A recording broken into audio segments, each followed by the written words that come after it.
Nee, das ist mit zu viel Auswahl. Ich hasse Auswahl. Das ist wie beim Einkaufen. Stehst da, 20 Packungen verschiedene Fusilli. Ich will immer nur Nudeln, Mann. Egal. So. Hallo und herzlich willkommen hier zurück auf dem Feldpost-Kanal. Es ist mal wieder eskaliert. Wir gehen in der Zeit einfach noch weiter zurück und befinden uns jetzt im Jahr 1813. Genau genommen geht es heute um die sächsische leichte Infanterie. Und da sind wir wieder zu Gast beim Funky, Moin. Der uns das alles in unnötiger Detailtiefe erklären wird.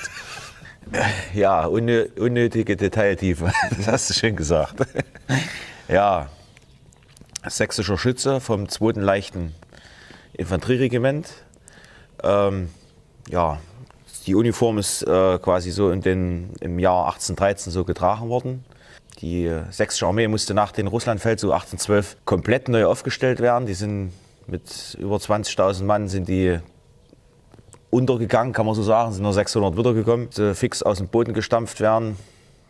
Sämtliche Infanterieregimenter, Kavallerieregimenter. So sahen die dann circa aus in der Zeit. Gab es dann auch eine Neuuniformierung, wenn du sagst, sie wurden komplett vernichtet und neu aufgestellt worden, dann hat man dann einfach wieder auf die alten Uniformen zurückgegriffen? Genau, die Uniform ist so 1810 ist die so entstanden, wie sie hier ist.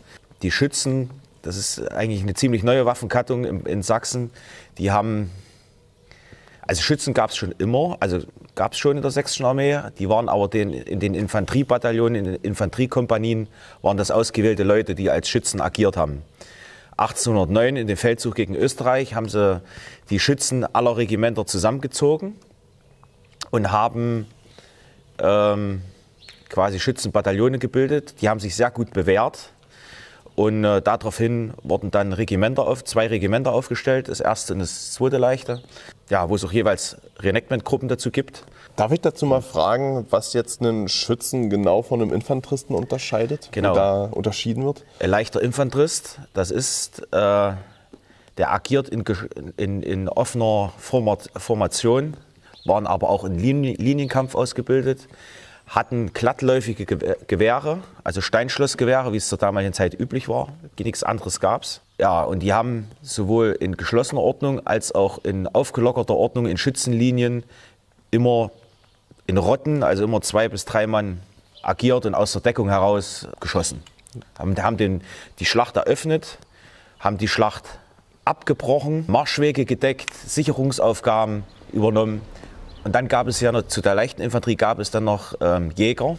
Die waren dann wirklich mit gezogenen Gewehren gerüstet und die punktgenau schießen konnten. Also quasi sowas wie die frühen Scharfschützen ja, in dem Moment. So kann und man kann sich das so ein bisschen vorstellen wie eine Plänklereinheit, genau, die dann in loser Formation kämpfen und dann dementsprechend deutlich mobiler waren als Infanterie, die in der Linienform dann hin und her marschieren mussten. Das ist definitiv so. Ne? Ja, das ist halt super interessant, dass es sowas so früh schon gab. Na, man hat ja immer nur das Bild von dieser Zeit im Kopf, wo wirklich dann sich in Reihe angestellt wird und gesagt wird, okay, wir schießen uns jetzt mal lustig über den Haufen.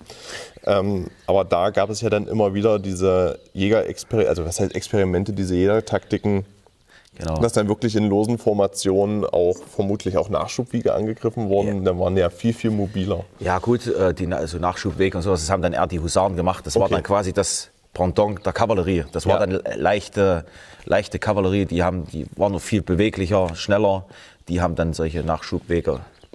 Also die waren für sowas. Ja. Oh, ich kann das auch. Also, ja. Was die können, kann ich schon lange. Genau, ne? Nur ohne Pferd.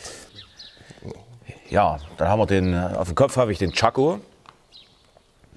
Ja, der soll gegen Säbelhiebe soll der gewissen Schutz bieten, hat einen starken Lederdeckel, vorne das Blech mit FA für Friedrich August, der damalige sächsische Herrscherkönig, Friedrich August der Gerechte, aus Messingblech. Die Schuppenketten wurden im Kampf unters Kinn geschnallt, quasi damit der Tschako fest auf dem Kopf sitzt. Der Pompon und das Gehänge, das ist quasi für die Schützen in Grün, für Grenadiere in Rot, für Linieninfanterie in Weiß. Dann haben wir die Uniformjacke, ist aus Wolltuch, wie quasi sämtliche Uniform bis 1945 gefertigt worden. Selbst in der NVA hat man noch auf Wolltuch zurückgegriffen. Grünen Wolltuch für die Schützen halt. Linieninfanterie war weiß. Und die Knöpfe, die da drauf sind, die zeigen dann quasi das Bataillon. Genau, das sind die sogenannten Nummernknöpfe. Und das ist hier die 2 drauf, die römische 2 für das 2. Regiment. Ne? Genau. So, dann haben wir die graue Hose mit schwarzen Gamaschen. Das ist, naja, die Paradehose, mehr oder weniger. Es wurde auf dem Marsch und im Gefecht, je nachdem, was befohlen war. Man ging natürlich auch in Parade ins Gefecht, je nachdem, was der Obrist gesagt hat. Sonst wurde auf dem Marsch und bei Arbeiten und sowas wurde die Überhose getragen. Das ist dann eine weiß-leinene Hose und weiße Gamaschen. Mhm. Ja, Schuhe, also es sind Schuhe, keine Stiefel. Halbschuhe mit benagelter Sohle. Dann haben wir eine Steinschlussmuskete. Das ist das Altsuler Modell. Altsuler und Neusuler Modelle wurden getragen in der sächsischen Armee. Ja, Tornister auf dem Rücken. Das war quasi der ganze Hausrat drin. Wechselklamotten, Rasierzeug, Nähzeug, Brot kam da rein, 2 Pakete Patronen kamen noch rein, Ersatzpatronen. Ach, was hat man noch drin? Sicherlich auch mal ein Brief von der Mutti. Ja, also alles so der alltägliche Bedarf, so Genau. wie es oft in den Marschgepäcken damals der Fall war. Genau. Wurde das immer mitgeführt oder hat man das im Gefecht dann abgelegt? Je nachdem, was der Obrist befohlen hat, aber man sieht es auf, ich wollte jetzt sagen, auf Fotografien. auf den ersten Fotografien. Genau, nee, auf Zeichnungen. Gerade in Russlandfeldzug gibt es einige schöne Zeichnungen, die haben eigentlich den Tornister immer aufgehabt. Mhm. Ja. Das ist ja auch dein Hab und Gut, was da drin ist. Und wenn du das nicht mehr hast, dann stehst du sprichwörtlich nackt da. Ne? Ja, also mir war nur irgendeine Szene im Kopf geblieben von einem Film, aber da weiß ich nicht mehr genau, welcher Konflikt das war, wo die Soldaten vor dem Gefecht auch in Reihe stehen, den Tornister ablegen zur Seite. Das gab's schon. Ja. Und dann in die Schlacht marschieren und dann sieht man, wie nur ganz wenige zurückkommen und ihre Tornister abholen und die ganzen Tornister dann dort verbleiben an Ort und Stelle.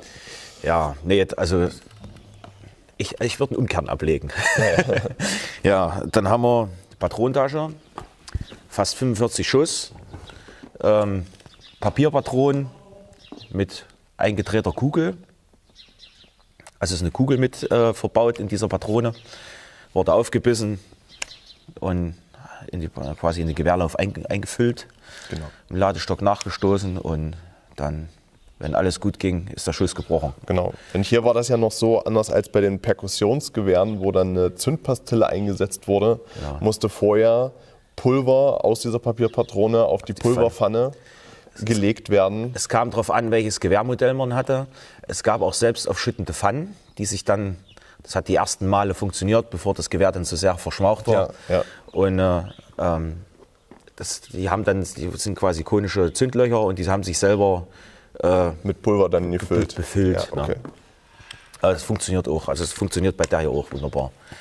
Ja, Patronentasche, da haben wir das Horn für die leichte Infanterie drauf, weil die, nicht weil wir bei der Post sind, wie das so immer so gefragt wird, Die bewaffnete Feldpost. Genau, nee, die haben die Befehle, um die Befehle zu übermitteln, haben die mit Jagdhörnern Signale gegeben. Oder mit Hörnern, mit dem Sauerländer Halbmond, haben die Hörner, also Befehle übermittelt. Und deswegen ist das Zeichen der leichten Infanterie. Ja.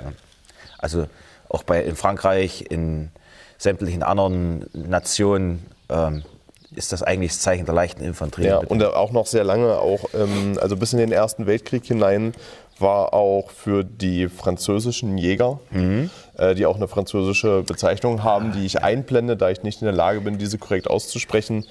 Die hatten auch noch das Horn, auch dem Barett. Ja, stimmt. Das habe ich schon mal gesehen. Ne? Ja. Ja, und dann haben wir auf der anderen Seite das die Seitenwaffe, das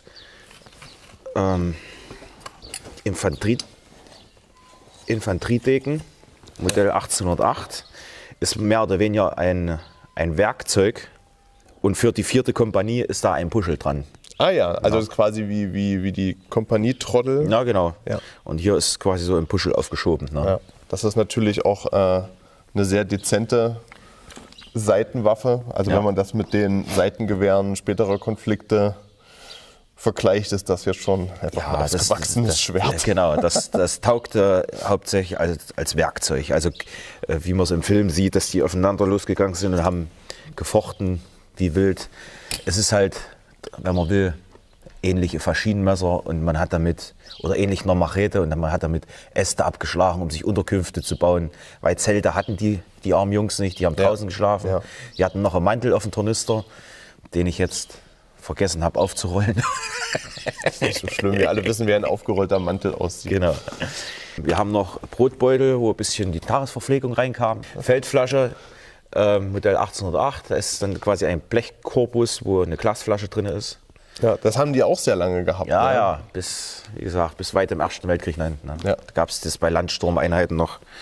Ja, was haben wir noch? Ich überlege gerade, ist auf jeden Fall eine super interessante Uniform, sieht man nicht oft. Gerade auch in diesem Schnitt. Also ja, man kennt halt eben so ein bisschen die Röcke der französischen Armee aus der Napoleonik. Also ich kenne die. Wir blenden euch einfach mal ein Bild ein. Die sind ja noch mal ein bisschen anders geschnitten. Das ist ja eher so vorne kurz, hinten lang. Genau. So eine Fukuhila-Jacke. Genau. Und das ist sehr, sehr interessant zu sehen. Und jetzt ist natürlich noch die Frage, auch ihr sucht in eurem Hobby wahrscheinlich immer Nachwuchs. Ja, gerne. Ja. Und wenn ihr Interesse daran habt, auch eine solche Darstellung einfach mal mitzumachen oder halt auch einfach nur anzuschauen, da gibt es viele öffentliche Veranstaltungen, bei denen man sich quasi die Schlachtenverläufe oder die Darstellungen anschauen kann. Das sind sehr, sehr tolle Events, kann ich sehr empfehlen. Wo wende ich mich denn dahin, wenn ich sowas sehen, anziehen, anfassen möchte? Ja, also man kann, die Termine werden im Internet breitgetreten. Leipzig steht jedes Jahr im Oktober. Torhaus-Dölitz und Liebert-Wolkwitz. Immer ist, ich glaube, das 3. Oktoberwochenende ist das. Dann haben wir Anfang Mai Großgörschen. Dann über das ganze Jahr sind immer wieder öffentliche Events, wo man öffentliche Veranstaltungen, wo man hingehen kann, wo man sich das angucken kann, wo man mit den Leuten in Gespräch kommen kann. Wir können das mit den Terminen ja so machen, du gibst mir die Termine durch und ich schreibe euch alles in die Videobeschreibung unten rein. Dann seht ihr nämlich genau, wann, wo, welche Veranstaltung ist, und wenn ihr Lust habt, euch das anzuschauen, dann seid ihr immer herzlich eingeladen, da als Zuschauer Geschichte zu erleben, zu sehen, ein bisschen Spaß zu haben und zu schnacken. Da kann man viele tolle Sachen machen. Das stimmt, ne? Jetzt willst du bestimmt noch wissen, wo man die Klamotten herkriegt. Na klar. Scheiße. Also es gibt so gut wie nichts von der Stange. Man muss alles anfertigen lassen. Aber in der Regel ist es so, die Truppenteile, die haben entweder Handwerker in der Truppe, die das herstellen, oder die haben Adressen, wo es das gibt. Ja. Also ich kann eine Adresse nennen, das ist der Joachim Klum. Sitzt, ich glaube, in Wiesbaden ist der. Ist das der Vater von Heidi? Von Heidi. Ich weiß es nicht, ob der was. Vielleicht der Bruder vielleicht. Ja, jedenfalls ganz netter Kerl. Ein Handwerker, selten so detailverliebten Handwerker gesehen. Wie gesagt, ein ganz netter, ganz umgänglicher Kerl. Sagt ja aber gleich auch auf den Kopf zu: Nee, mach ich nicht, mir zu kompliziert oder mir zu. Ja. Also ganz ehrlicher Kerl. Super Preise, super Qualität. Der fertigt relativ viel, also von der Uniform übers Lederzeug macht er, Hemden, das ist ja auch immer noch so ein Thema.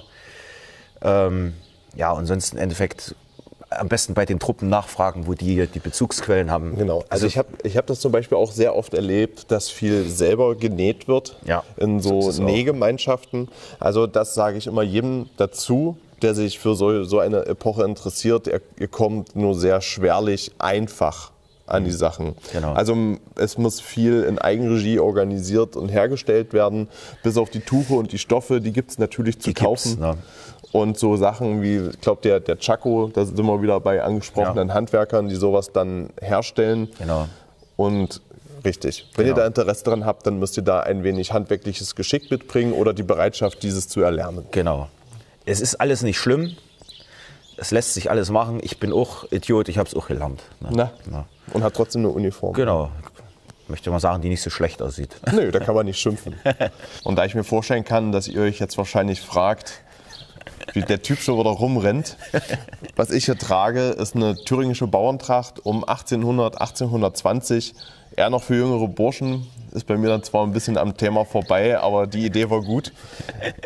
Also wie gesagt, gerade so für etwas jüngere Bauernburschen, die dann so unterwegs waren, und die älteren Herren hatten dann, wie schon eben besprochen, eher schon feinere Gehröcke an zu dieser Zeit. Genau. Also das ist halt einfach bloß eine zivile Kleidung, die gut zu der Uniform passt, damit wir besser zueinander passen.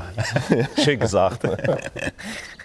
Dann hoffe ich natürlich, dass euch dieses Video zum völlig neuen Thema 1813 sächsische leichte Infanterie gefallen hat. Wenn dem so ist und ihr mehr dazu sehen wollt, also quasi auch aus der Epoche und anderen Epochen, schreibt das gerne in die Kommentare. Schließt ein Abonnement ab und dann sehen wir uns hoffentlich nächste Woche wieder zum nächsten Video. Und André, vielen lieben Dank, dass ich da sein durfte, und ich hoffe, dass wir noch viel mehr machen. Ja. Ciao. Tschüss.